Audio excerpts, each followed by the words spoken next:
महोदय, मजदूरों का दर्द मालिक नहीं समझ सकता। मजदूरों का दर्द समझना है तो मजदूर बन के सोचिए। मजदूरों का दर्द मजदूरी समझ सकता है, मालिक नहीं समझ सकता है। विशेषकर हमारा जो डूंगरपुर बांसवाड़ा का मजदूरी के लिए जा रहा है, अपने बच्चे लेके जा रहा है, तो ऐसा प्रावधान भी होना चाहिए कि जो मजदूर वर्ग जिस इलाके के अंदर काम कर रहा है, जो बड़ी बड़ी बिल्डिंगें हैं, इन बिल्डिंगों को चमकाने का काम एक जो गरीब तबका, जो आदिवासी दलित पिछड़े समुदाय से आता है, वो करता है। तो इन समुदाय के लिए जो बच्चे भी साथ में जा रहे हैं, तो उनको शिक्षा की व्यवस्था भी होनी चाहिए, उनको सुरक्षा। ऐसी कंपनियों, ऐसे ठेकेदारों पे बैंड लगाना चाहिए जो ठेकेदार मजदूरों का शोषण करते हैं। प्रतापगढ़। धन्यवाद सभापति महोदय, आपने औद्योगिक संबंध संहिता संशोधन विधेयक 2026 पर बोलने का अवसर प्रदान किया। ये जो बिल आया है, उस बिल को लेके देश भर के मजदूर यूनियनों द्वारा इसका विरोध किया जा रहा है।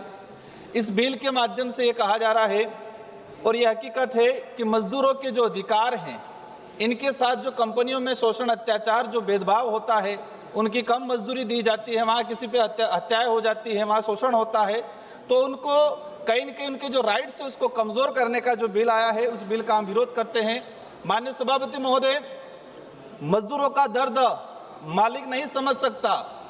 मजदूरों का दर्द समझना है तो मजदूर बन के सोचिए। मजदूरों का दर्द मजदूरी समझ सकता है, मालिक नहीं समझ सकता है।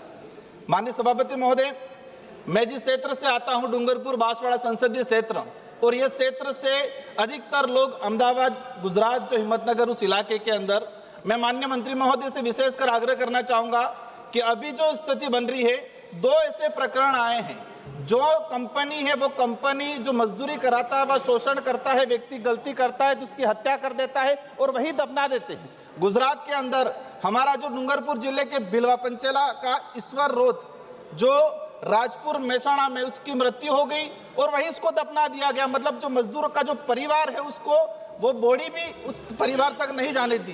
वही सेम घटनाक्रम भीलवाड़ा का रमेश भील, जो महाराष्ट्र के नासिक में मजदूरी कर रहा था, जिस कंपनी में, जिस ठेकेदार के वहां मजदूरी कर रहा था, उसी ठेकेदार ने उसकी हत्या कर दी और वहीं इसको दफना दिया गया। मतलब देश के अंदर मजदूरों के जो हालात है, ऐसे ऐसे कई प्रकरण हैं। जो दो लेटेस्ट प्रकरण आए हैं कि जो मजदूर जहाँ कर रहा था, वहीं पर उसको दफना दिया गया, परिवार को बॉडी तक नहीं मिली है। ये कंडीशन आ रही है। मैं इस बिल के माध्यम से कहना चाहूंगा कि मुझे एक, हमारे रेलवे मिनिस्टर साहब भी बैठे हुए हैं यहाँ, रेलवे के अंदर सफर किया, जो सप्लाई करता है, जो उस व्यक्ति ने आके बताया, मैंने कहा कितनी सैलरी मिलती है, उसने कहा सर क्या बताए, उसने सर ये जानना जरूरी है, उसने क्या कहा कि आज से 3 साल पहले मुझे 18,000 मिल रहे थे और आज कितने मिल रहे, उसने कहा 12,000 मिल रहे। किंग कंपनी, ये कोई कंपनी है किंग कंपनी, उस कंपनी वाले ने जो मजदूरी जो थे उसके रेट कम कर देगी। हम चाहेंगे, आप घंटी बजाओ उससे पहले, कि हम चाहेंगे कि जो मजदूर है, जिस कंपनी में काम कर रहा है, उसका बीमा होना चाहिए, उसके सुरक्षा के सारे संसाधन होने चाहिए, और कार्य दिवस जो है और जो समय है 8 घंटा, कई कंपनियों में 8, 10 से 12 घंटे तक उनका शोषण, अत्याचार होता रहा है। मैं चाहूंगा कि इस बिल के माध्यम से इस बिल को रोका जाए और जिन मजदूरों के लिए लाया जा रहा है, एक बार उन मजदूर यूनियनों के साथ बैठक की जाए, उनकी क्या समस्या है, उनकी क्या भावना है, वो क्या चाहते हैं, उस पर पुनः विचार किया जाए। माननीय सभापति महोदय, मान्य 1 मिनट का मेरा रहा है।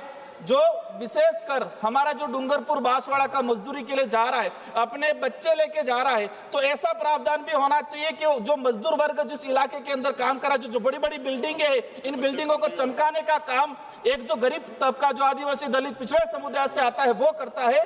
तो इन समुदाय के लिए जो बच्चे भी साथ में जा रहे हैं, तो उनको शिक्षा की व्यवस्था भी होनी चाहिए, उनको सुरक्षा। ऐसी कंपनियों, ऐसे ठेकेदारों पे बैंड लगाना चाहिए जो ठेकेदार मजदूरों का शोषण करते हैं। प्रतापगढ़ हमारे आदिवासी इलाके से आज भी बजुआ मजदूरी बंधक बना के उनको साथ शोषण किया जाता है। बंद कमरे में, बंद पूरा जो एरिया होता है उसमें बंद किया जाता है और शोषण। अभी प्रतापगढ़ के मजदूर महाराष्ट्र से छुड़वा के राजस्थान की पुलिस लाई है। ऐसे ऐसे अत्याचार हो रहे, इन पे रोक लगाई जाए, सरकार इन पे ध्यान दे। सिर्फ मजदूर वोट का सिर्फ साधन नहीं है, मजदूर वर्ग जीने का अधिकार है, उसको देश का मालिक है, देश का। धन्यवाद सभापति। माननीय मंत्री जी।